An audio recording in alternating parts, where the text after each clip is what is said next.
Is going on? Welcome to the live stream. I don't know. Should I do glasses mode on or off today? Should I wear these glasses? These are a little foggy, honestly.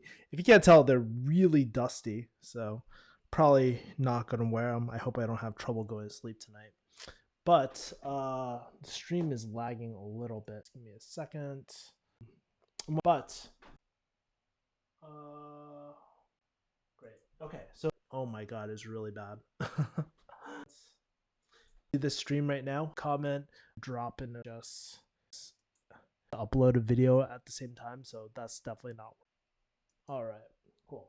Gucci right now, and this week was actually really a really big week. In terms of we gotta pay respects to T'Challa, man, Chad, the main hero from Black Panther this week, and I actually really hit me hard because during, if you guys don't know, Black Panther is actually one of my favorite movies at the moment. And it's always been my favorite movie because during that time when I watched Black Panther with some of my friends, uh that to me, like, dude, I almost bawled in that bawled my eyes in that movie, by the way, just because there's so many. It's a coming of age story. It's like finding yourself and finding who you are. And at the time when I lost my father, that was a movie that kind of helped kept me up and kept me going. And there would be these one liners that still to this day, because I watched like Black Panther last night, just bits and pieces of the certain scenes, man, it makes me tear up every single time still, so it holds a very sacred place in my heart. It definitely will not be the same without Chad as well. So very good. It's going to be very interesting going forward. But on some less somber news, I actually finished something like I finished my kick-ass investing masterclass. The new one is up today, or actually as of 2 days ago. I'm doing a soft launch, and then I'm going to do a major launch as well. And I'm going to be posting on my investing channel too. I really want to get that up to $1,000, or sorry, 1,000 subscribers, so I can start monetizing on that channel, because it's going to blow the F up. So pretty excited for that. And then also in terms of high ticket sales, that has been going okay this week. Been learning a lot. Not not my most profitable week, but there might be opportunities in the pipeline as well. So pretty excited with everything. And actually, it's really interesting. This week I actually got the most done out of everything, like all the weeks prior. Like I literally wrote out everything I wanted to accomplish during the weekend. I got everything done for that week. Oh, well, almost everything. Not everything on the YouTube side in terms of my planning and shooting my content, but pretty excited for that. And this is the thing, man. Even when things are pretty tough, right? Like when I'm going through tough times, uh, there's that essence of the refugee hustle where I just kind of stick through it, and I just know that things will always get better as well. And that's really the attitude that I try to bring to everything as well. Steve says, yo, what is up, Kevin? What is up, Steve Edward? What is going on your end, my man? How you doing? But yeah, feel free to drop a like if you're just tuning in. Drop questions. Let's start the live chat going as well. So yeah, but also this week I met a lot of really cool people. Like I met this person who the serial entrepreneur, and usually when I hear serial entrepreneurs, I'm just like, oh man, not another one, right? But this guy is a little different just because he's a little older, and I might actually bring him on my podcast as well. Like the OG Refugee Hustle podcast. I think that'd be really cool to just have someone of older, just to, because there's so many questions I have in terms of how he looks at risk, how he started off, because he actually was in a corporate job for like 14 years and then went off as his own and really he was on Shark Tank and all that. So I think it would be really cool to kind of like pick his mind and just go into that. I also have a optometry interview too for someone else as well. That's going to be on my channel, so I'm going to be interviewing them. So it's going to be really interesting. I have some really hot topics for pharmacy as well that I need to still plan out. So those videos like, hey, don't do pharmacy, here's why, or like, why pharmacy is not a good career anymore. Those take a lot of time to do. But there's another topic that I really want to dive into that might be really great for you guys as well. So it's gonna be good. Someone asked, EJ Jata said, "How are you doing, Kev?" Um, it's really interesting. Like this week, I also talked to my therapist as well, and I was telling her like one of the things that I always do is I kind of avoid that question a lot, just because honestly, like I'm not half the time I don't know if I'm feeling that great, to be honest with you, right? That's just something I struggle with, and I always talk about what sort of things I'm doing, but in terms of how I'm feeling, um, I'm feeling like honestly, like the actual genuine answer that I'm feeling is like frustrated, right? That's the only word that comes to mind. And uh yeah, just frustrated, honestly, because I've been working really, really hard more recently, harder than I have in the past. And it's just like, man, I just sometimes feel like I'm just treading water and just staying stagnant, which is the worst feeling ever. So really trying to balance my time a lot more efficiently, and also incorporate things that I love, like in terms of relationships or jujitsu, and working less too. That's the number one thing too. Like that's how you get burnt out, by working too much or working inefficiently. You're spinning your wheels, and that's how I just feel right now. Like the other day, I slept for 15 hours. Today, I slept for another, I don't know, God, who knows how long, 9 hours or something like that. And so it's been really rough on that too. Um, Hagao says different cam. Not a different cam. It's probably just lagging. It's probably because I didn't adjust my filters or whatever. So it's probably shooting flat at the moment as well. So same cam, but what's happening is I don't know, for some reason it might be uploading something on the back end, and so it might be slowing down everything as well. So that might be the reason for decreased pixel quality too, because Facebook, or sorry, YouTube will do that.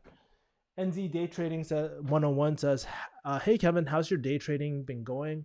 Honestly, it hasn't been going it hasn't been going because I had to put that on hold this week, because I really want to focus on finishing up the new Kick-Ass Investing course and stuff.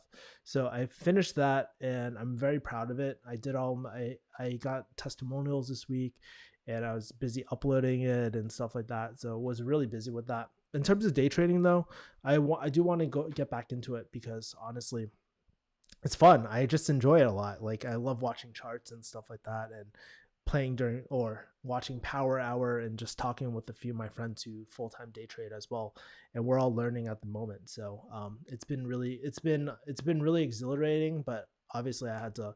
Sometimes you just can't focus on too many things at once, and I really had to pick my poison at one point. It's just like, well, Kevin, you could do this, you could do that. What do you want to do? And so that's what's been happening on my end. So I want to get some more trades in. I need to get the reps in for day trading, but I want to. I'll probably block out some time in the future. It really depends on some of the opportunities on my plate at the moment as well. Um, NZ Day Trading says, "You're a very motivated person, never give up type of guy. I see you. Thank you, NZ. I really appreciate that. I hope you guys can see that, man. It's. I'm telling you guys, been really, really tough on me this last few months, honestly.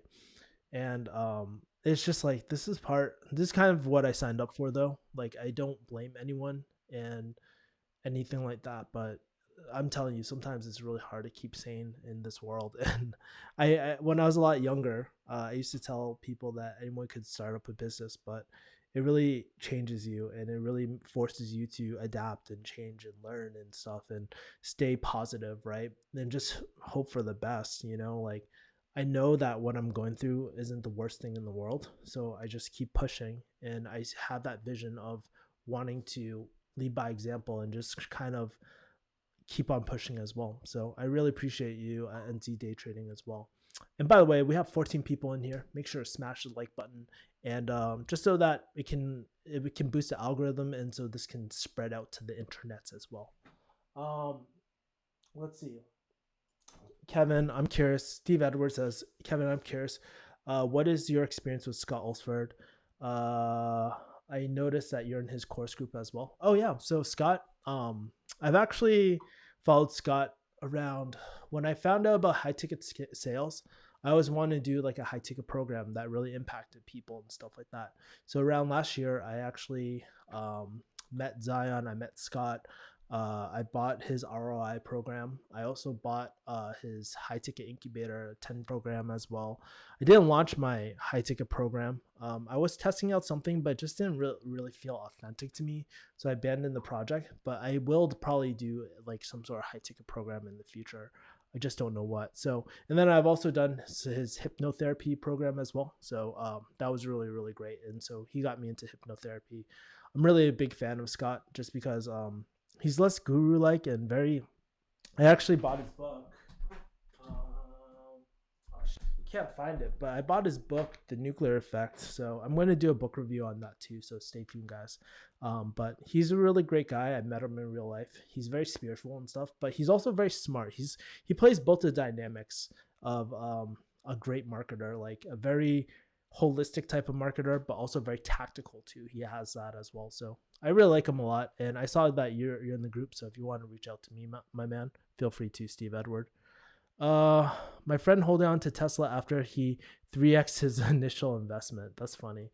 Yeah, and one of the things that one of my friends he actually something actually happened to him where he was like, "Man, should I sell? Should I hold and stuff like that?" And he was like, and I think one of the things is that you definitely need an exit strategy in terms of these sort of things, unless you want to hold forever. Like these big companies, like I guess you could do that. You know, you could just hold for an indefinite period of time, but um, usually you want to have some sort of clarity of how you want to exit, how you're going to sell, because holding your money into a particular stock or anything like that doesn't do any good because it's not liquid, right? So if you have the plan up front, whether it's 10 like that same day you're planning to liquidate that, or 10 years or even 60 years or down the line, that's important to have clarity about that as well. Armor Go says some commenters believe the economy is worse now than the Great Recession. Does that sound reasonable compared to what you see in real life? Well, what's really interesting is that a lot of my friends, like, because we talk about investing a lot of time right behind the scenes, and we're just like, dude, we're due for a massive recession. We don't think my friends say that right now the current market doesn't actually reflect what's actually going on as well. So that's what they're saying. I've been stashing up a little bit of cash too, just so that I can weather out the storm or really reinvest when that time comes as well. So I think that could be definitely a possibility as well. What you're saying, I don't think it's out of the realm as well. Armor Ghost as well. Um, Ihai Jota. And by the way, smash that like button, guys. People say furthering in pharmacy schools, specializing in oncology, pediatric pharmacy, leads to lesser pay compared to pharmacists who do not go further. How true, please? I actually don't know. I actually was talking to my oncologist friend. Like she's a pharmacist and she specializes in oncology. What I've noticed based off my experience or the trends when I speak to people, you're always going to take a, I don't know about now in 2020 with all the stuff happening with Walgreens and all that sort of stuff, but traditionally in the past, really, essentially hospital always paid less than essentially retail, and that was like a bullet that you had to bite. But now with the current economy, I don't really know, to be honest with you. It keeps on, it's hard to find, like the thing is it's kind of hard to find statistics in terms of how much pharmacists get paid these days as well. It's just really difficult in terms of that at the moment. So I have a strategy which I'm going to really be covering in the near future as well. I just gotta plan out some time. Actually, you know what's really interesting? This week I also invested into a one of those like study with me, or like it was more for digital marketing. But what I'm planning to do, during we have deep focus sessions where we all work together, we state what we want to get done and we just do it during that time. So I think that will help me more with execution. Eventually I want to launch my own product on that, sort of like a low ticket or something like that, just for just to start building a community, because that's the one thing I haven't been doing that well, is building a community with Refugee Hustle. I have such a great brand and great name that I feel like it's a disservice to you guys if I don't connect y'all and you guys don't interact with each other as well. But it does take commitment, and I'm just like, dude, I don't know how to do a community. And is that really my priority right now? I wouldn't say so, but it's in the near future as well.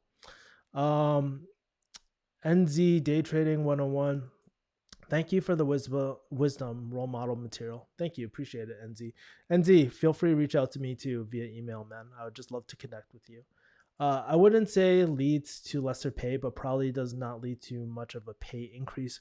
Pharmacist pay in general is stagnant unless you take an upper management position. I would say so too, based off everything I've seen as well.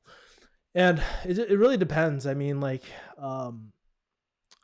seen like most. So when I was, and keep in mind, this was like years and years ago, but most people who were in upper management position had some sort of pharmacy MBA position or something like that.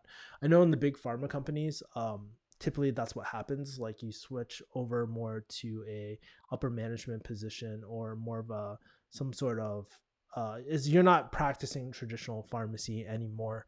Essentially, if you're going to go down that route as well.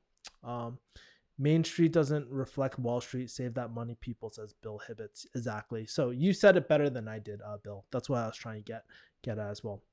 Um, Bill Hibbett says, I have heard some people express concern about the Fed's money printing. Gold has trended up in recent months, but stocks have shot back up. Inflation a worry? I think we should always be kind of worried about the Fed's printing out money. It's we have to realize, you know, we have to realize too, there's no such thing as free money. When these stimulus checks are coming out, somebody got to pay for it, right? And what we don't want to happen is like a hyperinflation type of situation to happen as well. So that's something that kind of worries me. Do I think that's going to happen? I don't believe so, but who knows? I'm not expert in this field. Like I'm definitely not expert, and I would not listen to me into that sort of stuff as well. But it does concern me a little bit, what's going to happen with the future of our country, because we're going to so much debt, and it's ridiculous. It's really concerning on my end, right? Vivek says, hi, Kevin. I quit pharmacy school. I'm going for medicine. I remember your advice. Thanks. However, during pharmacy school, I came up with a business idea, and it's an educational consultancy company. I attribute that to that mindset for you. Thanks. Really appreciate it, my man. Best of luck, Vivek. If you ever need help, please reach out to me and stuff too as well. We got the OG. We got the OG support from Alex Johnson. Super chat $5 from Alex Johnson. Really appreciate it, man. I haven't received a super chat in forever, so it's really nice to get a super chat too, as well. So appreciate you, Alex. Thank you, my man. Henry Dip says, big fan, you're awesome, as well. That's so funny. Yeah, so if you guys don't know, Henry is actually one of my really good friends in the Boston area. We actually grew up in high school. If you saw my video about how like who had my back, one of these Freestyle Fridays, I can't freaking remember because I shot it like a week or two ago. But basically, my boy Henry, he dropped off some sushi. He dropped off like a care package for my mom too, and it just like it just makes me, it's just like, man, I have such great friends, man, and I always get people like Henry and stuff. I'm just very lucky as well. So Henry's OG is my OG real friend in real life. Alex says, how much is rent in LA? Have there been changes in price due to pandemic?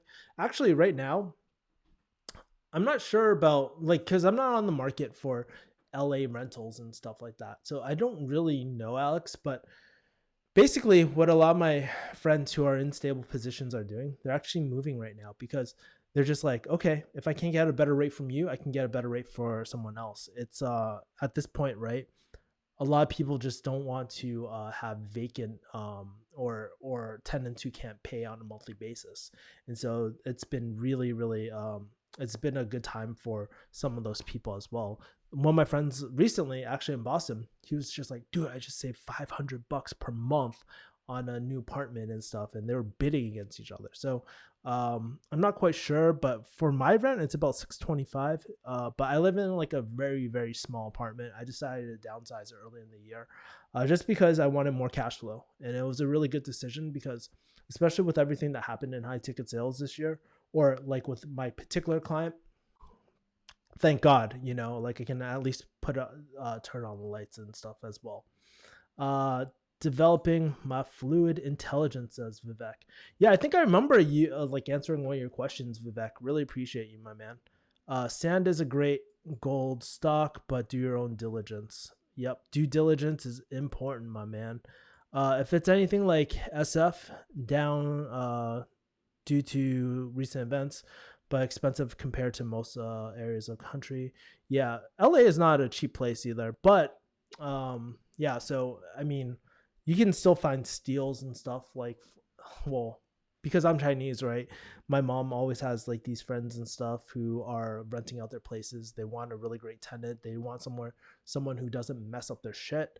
And yeah, I mean, like I even pay my rent early at times too. So we have a really great working relationship as well. But that's how I've been able to get like really cheap rent as well. Um, to kind of what you were saying about someone that is Asian and grew up around the same way too.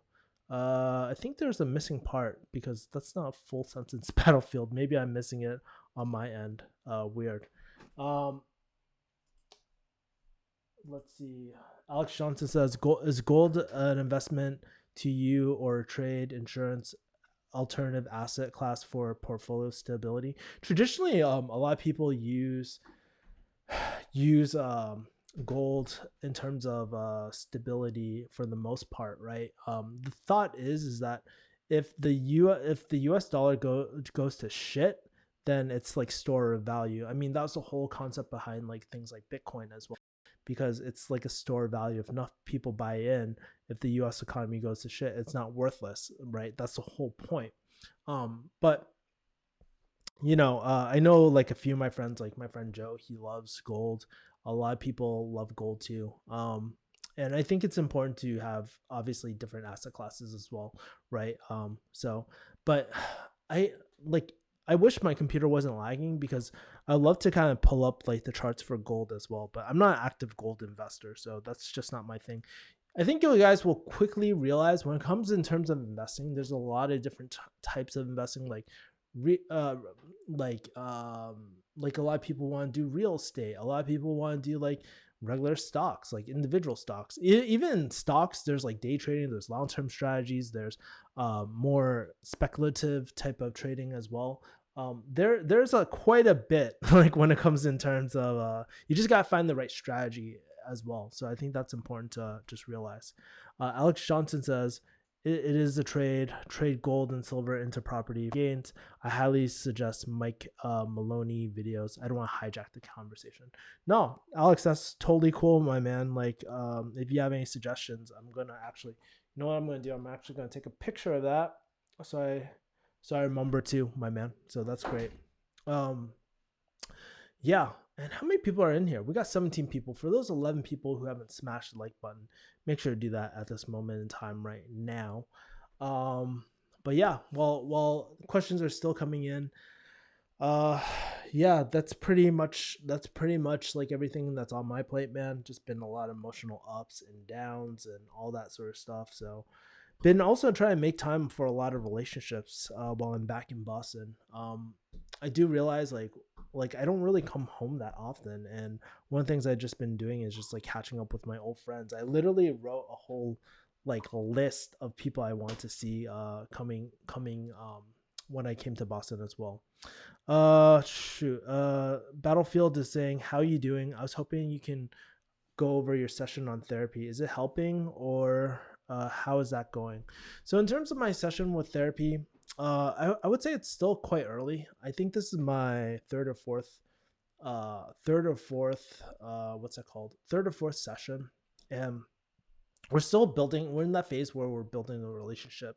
So I've just been kind of sharing a lot of things that have been or things that I've been realizing. And one of the things I actually recently got is a field notebook too. So I've just been talking, like I've been writing down how I've been feeling. When do I feel really tired? When do I feel this FOMO? When do I feel this anxiety too?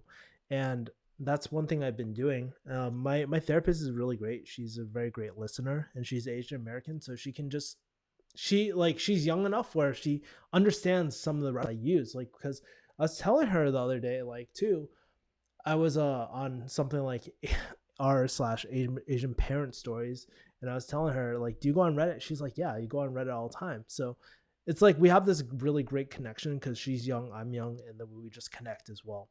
But she's Korean American, and then we were just talking about certain patterns and stuff. I think this week we're going to talk about what are we going to talk about? Crap, it was just on the top of my mind. I just totally forgot. But I don't know. I don't know what a good estimate of time in terms of um of therapy, like psychotherapy. I have no idea what is a good amount of time, but I've been 1 month into it. I told myself I would give like sessions and just see how I feel. Like sometimes, like, especially when you're investing into yourself, like something like this, because this is very different from business. From business, there's like clear cut milestones that you want to hit, you want to target. But with psychotherapy or with therapy, like it's kind of like, man, I just want to fucking feel better or feel more confident in my life and stuff like that too. So we've been talking a lot about like some of my upbringing in terms of being an Asian household, and she's like, wow, honestly, like your story, I'm actually quite sad listening to your story because you just feel so alone a lot of time, and you feel like there's a lot of this responsibility. But I also like one thing about me too, I was like, dude, yeah, I guess I don't want to make it sound so sad, but I don't know. A lot of responsibility does fall back on me, and that's my fault for not setting boundaries. And one of the things I hate doing is I hate hurting people. I hate, like, I sometimes get into this people pleasing pattern as well. And so that has been kind of a reoccurring theme. And more recently, I've been setting boundaries with like learning how to set boundaries, and doing something like sales has really helped me out a lot because I have to be very clear about what I want as well. So that's kind of like the high level of what therapy has been to me so far. Maybe what I'll do is I can like not record the actual therapy session. I don't think she'd be down for that. But what I can do is kind of give like weekly caps or weekly highlights of how therapy is going for me, by the way, appreciate all you guys who have smashed the like button and are dropping comments. It really makes the stream go a lot better, my man. So that's great. My risky investment is a single stock of AMD. Funny thing about AMD, when AMD was like up and down recently, uh, I was paper trading. I was learning how to day trade at the time, and I think this was about a month ago. I can't remember, but I remember I placed a trade, and I was like, "Damn, this shit is so slow." So because the volume wasn't that high for AMD, there wasn't a lot of volatility. Well, there was a little bit. There was a lot of volatility for like a big stock like something like AMD or something like that. I placed a trade. I was like, dude, I'm so fucking tired. So I set my sell order and my limits and stuff as well. I went to sleep. 15 minutes later, my friend texted me. He's like, dude, you should have traded this. I was like, I already did. He's like, I missed the move. And I was like, oh shit, it executed while I was taking a nap. So it was pretty freaking funny. But yeah, I definitely like day trading a lot. I think one of the things I like about day trading, like I'm not saying like there isn't one investment style that's better than the other in my opinion. There's pros and cons. One of the things I like about long-term investing, it's like very safe. It's very long term, and you can watch it stack up the longer you leave it in. But on the other side, you can make really great earned income from just like day trading as well, and it's easy to scale. But the fact is you can lose a lot in one day if you don't place your trades right or if you don't do things right as well. And there's a very emotional side to that. Whereas long-term investing, there's not as much. And then you meet somewhere in the middle where depending on your style of what kind of trading you do, it's kind of more of a hybrid as well. So yeah. Saad Khan says, "What up, Kevin? How you doing, my man? All Are sessions more like her trying to listen to your problems and help you self-discovery, like point out things for you? A little bit. Some of the things Battlefield, yes, she does. She does point out things. She is listening, actively listening to me as well. For the most part, she's like, "What do you want to talk about today?" She always asks me what I want to talk about. I'm just like, I don't fucking know, but this is how I'm feeling right now, and that's how we always start off. It's very kind of self-directed as well. Like I have to. I always come in and just like give her an update about what's happening on my end. Um, or is it more like she listens and gives you opinions on what to do and solve your deep scars? Not so much yet. I did ask her like a few advice things of what I can do to make these sessions, because that's one thing I always do. I always ask like, hey, how can I make these sessions more valuable? Because I'm paying $100 per pop for these sessions, so I just don't want it to go into ether and just fucking disappear. This is really important to me. I want to make sure that I hold myself accountable, that I'm doing like, like I'm investing into myself, because at the end of the day, the only things that we sure, you can invest into a market, you can invest into a business, but the only thing that we always have, whether regardless of anything, is like yourself, and making sure that you're in, by investing in yourself, making sure that you're in a good state will help you do everything better, will give you more energy, things like that. So that's something that I'm just working through right now. I've tried a lot of different things like hypnotherapy, that was great, but I think like doing something like this is very helpful too. So we'll see, but I still don't know. Snake asks, "What is China like? Never been there before. I have no idea. I've never been in China either. I've only been to Hong Kong for the most part, right? And that's very different from like somewhere like mainland China as well." Andy Liao says, "People pleasing is useful if it pushes you to be productive." I'll tell you this, Andy. In terms of people pleasing, it's definitely like I was, and she's definitely saying that. Well, I was just telling her, it was like people pleasing was really good because it helped me understand, like I can put myself in other people's shoes and understand, have like this tactical empathy type of hat, right? And like I'm able to build really great relationships. Now the thing is, when you are people pleasing, it's kind of like manipulative type of relationships, like you're trying to control the outcome of some certain things rather than unconditional type of things as well. And so, really the choice to, like, what I'm looking for is really having more of a choice, or being more aware when I'm people pleasing or not. That's the first step, right? And one of the things I stopped doing was just like people pleasing all the time, right? Like one of my friends was literally dicking me around about times. I was like, listen, like let's be real for a second, right? Like honestly, I'm busy right now, so it's either a yes or no. I don't care whether, like, I'm just more direct, right? And then he's like, okay, I understand. Like, yeah, this is not going to work for me. I'm like, totally cool. And so like I'm able to kind of get my point across, be a little bit more assertive, but not in a douchebaggy way. And been doing that with sales, and it's been translating well into my life. I'm really glad I actually went into something like sales, because it's actually been really helping me develop these people skills, client skills, and just navigate relationships. I'm able to build rapport a lot quicker. I'm able to go in more focused into a conversation rather than like winging it, man. Like I used to wing it all the time, but these days I feel like I'm a lot more focused as well. Tell us about the books that you've been reading, and if you learned anything great. I'll probably will do a separate entry on different books, but let me pull up some books that I have on my bookshelf at the moment.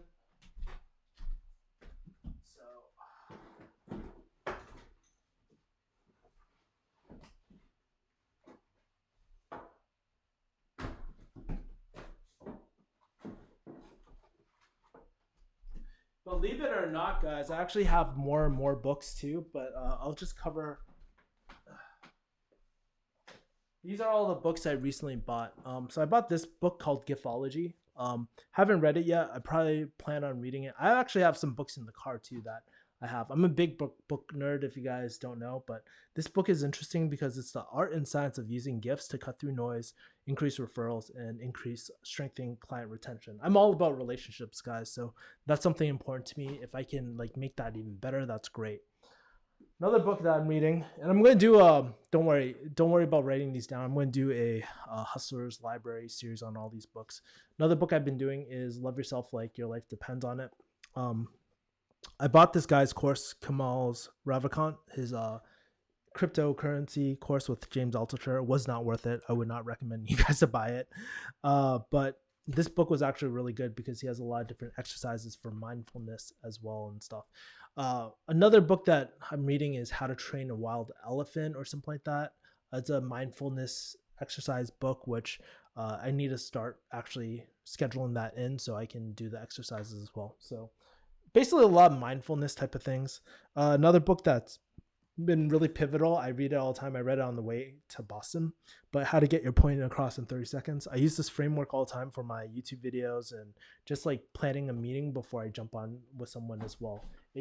There's a certain framework where it's like objective, hook, all these things. My friend Tom actually recommended consulting as well, so he loves that book as well.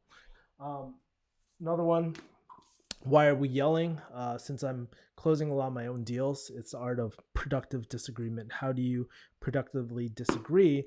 This is a really interesting book. It's like a lot of, it's a fun book to read, and it kind of teaches you how to disagree with people without breaking a rapport or sounding like a douchebag. I also have another sales book called Getting to Yes as well. So that's another book I'm reading as well. So how do you kind of influence and all that. And I've been listening to Never Split the Difference every single day as well. That's a really solid book. Also have the Copywriter's Handbook since I'm doing more digital marketing funnels more recently. Just been kind of touching up on my copywriting and stuff like that. It's been a long time since I've done that. And then I have a self-confidence workbook because one of my biggest insecurities right now is like being, or one of the things that's holding me back is self-confidence, jumping into new things, knowing that I'm going to do really well at certain things as well. Have Scott Ulsford's Nuclear Effect as well. Really great book on, and it covers a lot of stuff that we covered in his high ticket incubator course or program. Story branding, really great book on how to build compelling stories, building a brand. And actually, a lot of these books I've read within this short amount of time. Obstacles Away, very good classic on stoicism, dealing with hard times. And this one I found on JK News. They were talking about it. I don't know anything about it, but basically it's how to pick stocks as well using 15 minutes a week. I don't know anything about it. I don't know if it's good, so don't. I wouldn't recommend you buying it quite yet until I read it. So that's kind of my library at the moment, guys. So yeah, um, like putting a video out that pleases your viewers, that's obviously a good thing. You're right, Andy. I think that's important. It's different though. It's like because so the difference between your example, Andy, and people pleasing as well is that when you're people pleasing, it's unintentional. When you're doing something like intentionally, that's a choice, and that's the number one thing. You just don't want to always default to just people pleasing when you don't want to. That's when I believe you have a problem. Let's see. Kwa Bena says, I want to create medicine. Should I go out of my way to get a PharmD, or would an MD be fine? When you say create medicine, what does that mean? I'm not quite sure what you mean, my man. You were talking about liquidity in AMD, the ability to sell, the ability to sell. No, Alex, I'm talking about the volume. So there's usually a trade volume. So like, in terms of how many shares are being sold or bought at a certain time as well. So that's what I was talking about.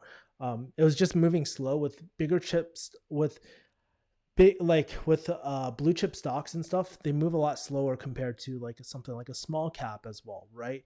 You can imagine it's a lot. There's different movement patterns as well. I mean, you can still use the same strategies, but honestly, it's a lot slower in terms of the day trading strategy I'm doing. AMD shot way up since they came out with Ryzen CPUs. Did anyone else see Tesla and Apple stocks split? Yeah, my friends want to shut up about that. They're like, "Oh man, I'm so happy Apple like split." Yeah, so interesting. Alex says Tesla is probably the biggest fraud of our generation. This is the next Enron. Back to Kevin. Why are you not on Twitter? Because honestly, I don't like Twitter as a platform. To be honest with you, Alex.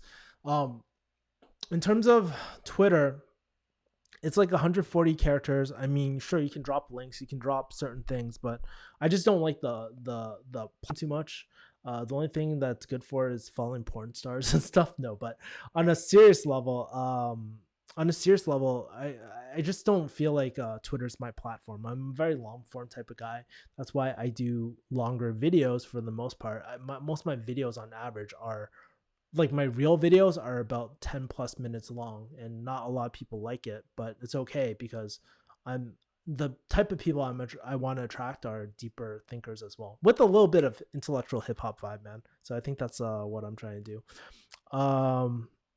Clamaris Jr. says, "What's up? What's up, Clamaris?" Battlefield says Tesla right now I feel like is a bubble. Everyone's jumping in on the stock. Yeah, here's the thing, right? You always gotta be very cautious when everybody, your mom is raving about Tesla. You know, you just gotta be super super careful because that's a sign that it's probably overvalued or something like that. Um, Quabena says the only reason why I'm putting money in Tesla is because of their solar products. Tesla has a PE ratio of 1150. Oh shit, 1152. Averages 13 to 15. So good chance that it's probably like overvalued. Good chance. I'm sure the PE is high right now because of federal tax subsidies about to expire. Might be blah blah blah. Let's see. Oh shoot. The freaking comments aren't. This is weird. Like, dude, I'm not in my home setup, so I literally have to lean over and stuff to do all this as well. Um Thanks note on people pleasing. It's gonna keep me from chasing that high and sticking to my core goals. Yeah, I think that's the real key, Andy. Like, I don't know and it happens to a lot of us Asian people, by the way, Andy Lau. Just because, like, in our culture, think about it. When we respect our old elders, we're always trying to please them. We're trying to do things, even subconsciously, right? Like for a long time, I was like, why am I doing pharmacy? Well, I kind of want to make my dad proud and stuff. And that's an example of people pleasing. Was it something that I want to do? Yeah, a little bit, I would say. But I would say there was a bigger motivator on maybe people pleasing the people around me to be quote unquote successful, keeping up with the Joneses and stuff like that. Those like things really fuck with you pretty hardcore. And if you're aware of it, it's okay, and you make that decision. Hey, I want to do this because I want to make this person happy. Totally cool. But when it becomes like automatic and you're just like, I don't even like this person and I don't even value the friendship, but I'm people pleasing no matter what. I'm such a fucking pushover and stuff like that. I was going to use the other P word, but try and keep it PG for the kids, right? I think that's something important to know as well. Battlefield says, yeah, I understand, but I like to take a look at their fundamentals and value a company based on how much they're worth now. A lot of people are evaluating Tesla based on what they'll do 10 years down the line. Why are we yelling sounds like a book everyone need to read these days. It's really great because typically especially, yeah, I agree with you, Quabena. In terms of why we yelling, that is a really great book just because a lot of times we go fucking world star, man, when somebody doesn't agree with us, especially in this current climate, right? Especially when people are talking about a lot of social issues, anything dealing with politics, they're so quick to victimize and or to blame the other person, and it's just like, hold up, before we do that, you might not agree with this person, but even taking a quick step back just to understand where they're coming from, that makes your argument a lot stronger, and I think it's kind of lost. And there's a few different ways to get your point across without sounding like a fucking dick. I think it's an important book that everyone should read in these days as well. Can you become Rohan says, can you become a pharmacist sales rep with pharmacy background and some sales skills? I don't think you even need a pharmacy background to be a sales rep, my man. So yeah, I'm not sure how you find the time to read so many books, Kevin. So this is what I do, guys. So typically I'll go down to a mall. I'll go to a mall, and for like I'll book out like an hour and a half, and I'll read books. I'll just go around in a circle, like around the mall, and just read. So my whole focus is focused on reading a book, and yeah, I mean I just pound them out like that, and it's just like I always take away certain things from a book, and sometimes I'll read a book multiple times. Like for example, I've read this book like maybe 3 or 4 times over. It's such a short book. This book over here, I've read it maybe 2 times, just to make sure that I have all the exercises. This is a very easy read, but something like a copywriter handbook is really tough to read. I don't think I could read that quick because it's so detailed as well. Because you're using a lot of details as well. But I don't know. I love reading. I usually go to Amazon store and just like look at the books available and just read them as well. So that's kind of like what I like to do on my free time, and it kind of relaxes me too, and it gets my daily cardio up as well. Just I guess my slow, like more relaxed cardio. We're not talking about like jujitsu cardio or anything like that. So many long-term people and investment firms are pinning Tesla for the time being. About to take my take NMLs. What are NMLs? I have no idea what NMLs are. By the way, um, like different like develop different drugs and therapies and whatnot at Kemeny. In terms of like doing like clinical trials, is that what you're asking, Quabena? Right? I think that's more the pharmacology route, to be honest with you. Um, what is the problem with Tommy Lauren? I don't know who Tommy Lauren is. Let me just look that up really quick. We got Dr. Lee in the house. What is up? Let's take a look. Tommy. Hope this isn't like a porn star or something like that. Tommy. Oh, actually, television host. She's on The Blaze, gained notice for her final thoughts, criticized for liberal topics. I have no idea. I don't know who she is, so I wish I could answer that, my man, but I have no idea who Tommy Lauren is, by the way. So, yeah. Dr. Lee chimes in. She says, Rohan, yes, you can. You can be a drug rep or be an MSL. Reps are called territory business managers. MSL is medical science liaison. PharmD is great for those positions in the industry. Yeah, actually, MSLs are really great. A lot of my friends, like I have a few friends who are MSLs. They're very, very happy. But I believe it's relatively competitive to get into an MSL position as well. So I'm not quite sure. Quabena says, I feel like too many people are trying to use Twitter to explain a complicated thought or idea. Twitter wasn't meant for that. It was just used to direct people to different blogs and articles. Yeah, it's more of a, what's the word for it? It's more of a, kind of like a content maximizer strategy, or like the Gary V. It's a distribution platform to link people onto different. Lisa says, "Hi Kevin, glad to be here." By the way, Lisa is really cool. She actually creates study guides. I've been following you, Lisa. We should definitely. I'm going to shoot you a message later as well. I think I've already shot you a message via DM, but congrats hitting 6 figs with your study guides as well. I saw your recent accomplishment with that, so that's big. I saw a little bit about your e-commerce platform as well, so great stuff as well. So used to be a former pharmacist too, or finished pharmacy. I'm not sure if you actually practiced as a pharmacist at one point, but definitely you were in pharmacy school and all that as well. Quabena is asking what type of videos Lisa makes. I mentioned that just now. I create videos about my entrepreneurial journey and share thoughtful ideas from self-improvement books. That was great. Yeah. I mean, like, that's something I love doing too. I just love nerding out on books because I don't know. Honestly, the best ROI guys by far are books, right? Courses are really great because okay, so there's a few things, right? If I'm just trying to get really interesting ideas, just like a brainstorming type of thing, or trying to collect a lot of ideas, books are the best ROI, hands down. Now, if I'm trying to execute, that's when I would use a high ticket program or any sort of program to really double down there. So that's where I feel like the difference in books versus courses, they're just different tools. Some people are like, oh man, you can just learn everything you can from books. But here's the truth. One thing you can't get from books all the time is experience, right? You can't, especially if you're doing a business endeavor or something like that, it can be quite intimidating to jump into it, right? So those are just my thoughts as well.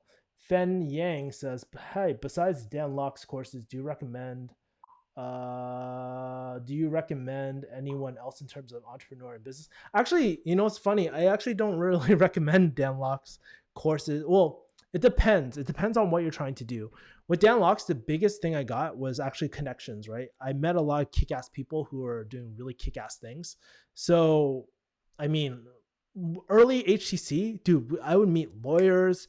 I would meet like high level consultants and stuff like that, and I became friends with a lot of these people. And the connections I built obviously were really great. Funny thing enough, when it comes to high ticket sales, I don't use any of Dan Locke's stuff, like none of it whatsoever.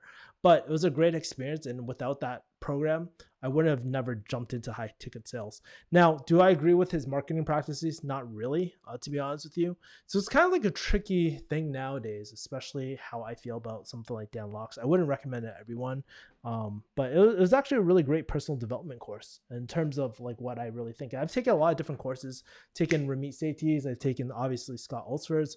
If you name the person, I probably bought a program from them just so that I can study from them and apply it. Because when I was doing kick-ass investing, like teaching people the basic fundamentals of, if you're into individual stock trading and stuff, it's not for you. You know, when I was trying to create this program, I took all those things into account. I was just like, what makes a really kick-ass course or a program? What makes a really shitty ass program?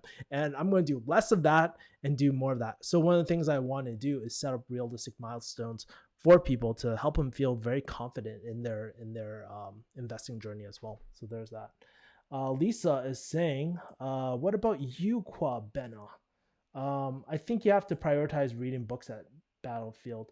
Lisa, yeah, and one thing I want to highlight about Lisa too is like, I look at, okay, so you guys are pharmacy based, right? Everybody like here has, a lot of people know what pharmacy is and stuff. So basic principle of pharmacy is that there's not one drug that is good for everything, right? There's a specific purpose and indication for every single drug, right? So when you are taking, like, you should look at books the same way, right? I am not going to read a copywriting book if I'm looking for wokeness or spirituality. I am not going to go to this copywriting book. I'm going to go to this book if I need to write a sales page or something like that, and just remind myself, hey, what are the copywriting principles, right? Um, I'm not going to read this book on like stock trading, okay? No, if I need to prepare for a meeting, if I have a high ticket client or something that I need to talk, like speak on importance, then that's when I would use something like that as well. So yeah. Twitter is a great way to connect to other people, especially in the finance. There's tons of people in niche markets that you can get access to. I will tell you this though about Alex, about Twitter.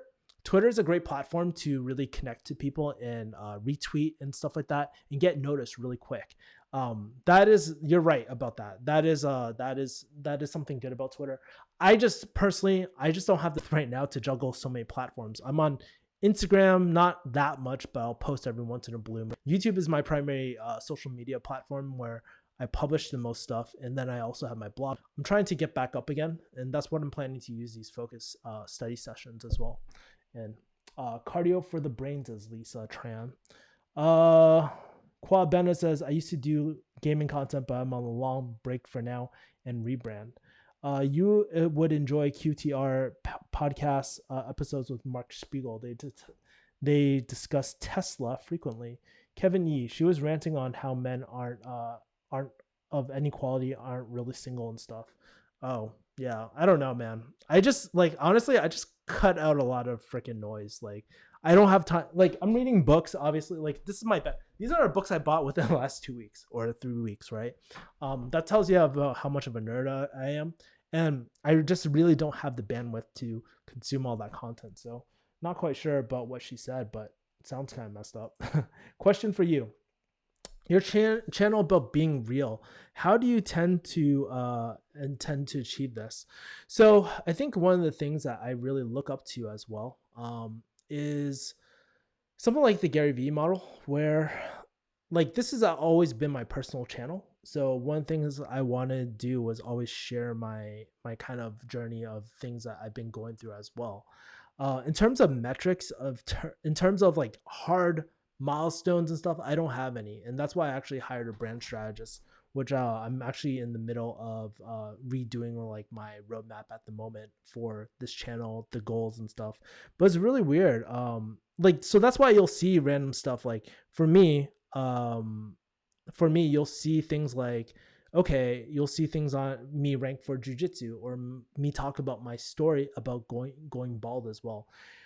The like, I think if one, like, because I know what it takes to grow a niche channel, right? I picked up skills like SEO and all that sort of stuff, and I can do that. Hey, in this video, we're going to be talking about dividend investing, and here's the 3 tips that you need, or the 3-step process I use to get killer stocks. I can do that, right? But one of the things that I wanted to do was kind of build my personal brand and personality. I didn't want people just follow me for a certain niche, right? I think niches are actually very overrated sometimes. And yeah, I think niches are overrated, and I don't want to be that guy. Like, when we think of people like Seth Godin, I use Seth Godin a lot because a lot of people think of not his products like, oh, Purple Cow and stuff. No, they think of Seth Godin for Seth Godin, or someone like Joe Rogan as Joe Rogan. That's kind of like what I wanted to potentially do with this channel. But that is a great question, Lisa. I have to definitely be a lot more specific as well. I did practice, haha. I did quit after a year. NMLs are more is for mortgage loan originators. I just need tips. Dude, if I don't know what an NML is, I don't know why. I definitely would not be the good person to ask about that, by the way. So I wish I could help you. At Lisa Tran says, wow, this Q&A is actually so cool. This is the first time I've been on this side rather than conducting the Q&A. Please do more, Kevin Yee. Yeah, honestly, so one thing about Q&A sessions is that it has really high engagement.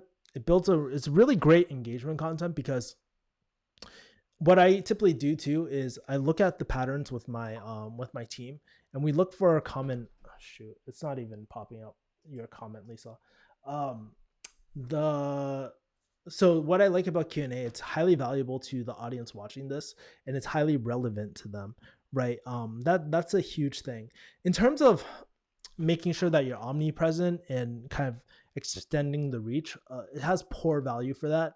But in terms of content wise, it's really great for that. And what I like to do with my team is actually go through the questions, see what's really trending, what are some hot topics that people really want to know, and then create more segmented videos toward that. And so that's why I just like doing. I like doing Q&A. I'm a very people person. I just love talking all day. That's why I do these all the freaking time, every Sunday as well. So yeah. Lisa Tran, Armor Go says, but did you click the like button? Shameless plug from Armor Ghost, the OG in the house. I hope that didn't come across as shade. What I mean is, I think transparency online is freaking awesome, but people aim to achieve realness. Well, I don't think aim to achieving realness is the real factor, right? I think I think the real thing is you're either real or you're not, and by documenting it, you're just real. Like, I've talked about several topics, like deep topics on my channel, like, hey, last week I talked about me going to therapy, right? Because I feel fucked up. Or I I've talked about how the financial dips, and more recently the ups and downs from going from 4,000 per week down to, like, I don't know, like $150 per week, fucking fucked up my brain pretty bad. And I'm still struggling to get out. You know, it's that type of stuff. I mean, I just share a lot of my struggles on this channel too, as well, in different ways, says Lisa Tran. How overrated? Rich and Niche says. Rich and Niche is by the way, Rich and Niche, if you want to go to if you want to follow kick-ass digital marketer who has a holistic approach, make sure to follow Rich and Niche. And yeah, and by the way, that thing I was talking about, the digital marketing thing, I joined Rich and Niche's academy recently to just hold myself a little bit more accountable in terms of execution, because I know for myself that's the biggest gap. And Rich, if you're listening to this, by the way, I launched Kick-Ass Investing 2.0, so pretty happy about that.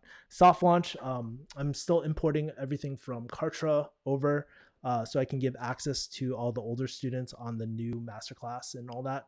But so it's technically live. I changed all the pages earlier last night because I posted on Asian Hustle Network. People were blasting me like, hey, Kevin, I want to learn about investing. Hey, Kevin, I want to learn about investing. So I was just like, shit, okay, I just need to get all this stuff done. Did my emails, did everything. So finished the whole thing. So yeah, man, can't wait to tell you all about that, my man. Kevin Sama. What are people talking about when they said they have a side hustle? Do they mean sell meth? I mean, that's one way to get a side hustle, my man. So that's pretty funny. And I think, like, a lot of times when people, so this is very interesting. What I notice is that some people, like, when people say side hustle, it's always like a kind of a dream to make that into their main hustle, if that makes sense, right? So quite like, typically when people say I want to start a side hustle, it's like, dude, I want to create something that can help me escape my job, that will have me have more control, more freedom as well, more control over where I live, location independence, time independence, and financial independence, the intersection of all three. So yeah. I've also never thought about niche versus personal branding. That's really interesting. Would love to flesh out your branding strategy with you. What's really funny is I've actually recorded my I spent 8 hours recording my branding session with my friend Cynthia Sandoval. She's really great. I know I'm plugging all my friends, but I think it's also really important for you guys to know, like, where am I getting my information these days? Who am I following? As well, and who do I listen to? Because I honestly don't listen to the top gurus for any advice, to be honest with you, right? I listen to, one of the things that have been shifting is, like, okay, you see people like Gary Vee, you see people like, well, Alex Becker's content is pretty fucking funny. I love Alex Becker's content, but you see these like gurus and stuff. But one of the more important things I've been trying to do is, like, take one step down and just meeting more people on a personal level who are actually executing, delivering, and in the dirt, I guess, right? If Gary Vee was to freaking say it, is like being in the dirt. And I've been listening to a lot of those people and just executing. Like, literally, I write down every single week, or I haven't done it for this week. I'm going to do it after I'm done with this stream, by the way. But I'm going to, like, write down every single freaking thing. I did this last week. I got every single freaking thing done and more. It's so powerful by just writing all your shit down and prioritizing which one's important, which one's not, how much you can get done, and just, like, defaulting to that list whenever you're not doing anything, or whenever you want to do work but you don't know what to do. That's a list I always default to. So there's that.